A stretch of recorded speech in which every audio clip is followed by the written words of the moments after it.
talaga Fight ako. song. Oo, para Fight song ma-hype agad ako. eh. Oo. So, kwento naman kayo about Dungka.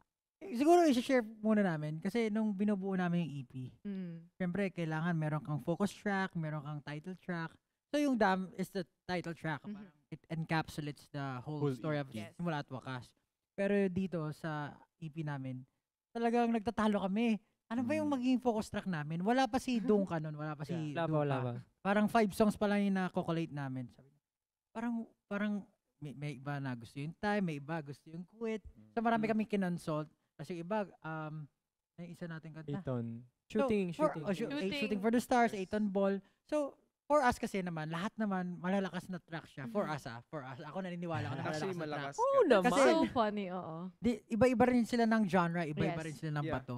So, kapag pinakinggan mo sila, lalo na pag music lover ka or parang yun yung genre na gusto mo, talaga may enjoy mo siya. Pero kami, parang nagkaroon kami ng unanimous, as a Talaga nung say na time. mali. Si Quit, ganda kasi ng Quit din eh. Ang ganda. First time namin mag-rock So song good. na as in ganun katindi. Yep. Tapos yung messaging niya, ang ganda rin. Parang, ayaw mamatay. Yung parang yung atake, very hip-hop na gustong-gusto rin ni Stella. Natin track, Shooting for the Stars, iba rin yung sabi. So, parang Very medyo synthwave. overwhelming din talaga tong EP na to for us. Kasi, lahat yun parang part of our hearts na Yeah. parang pinipiling na, ano ba yung pupush natin na matindi? Pero ayun yan, nag-come up kami, ito lang, itong dalawa na to.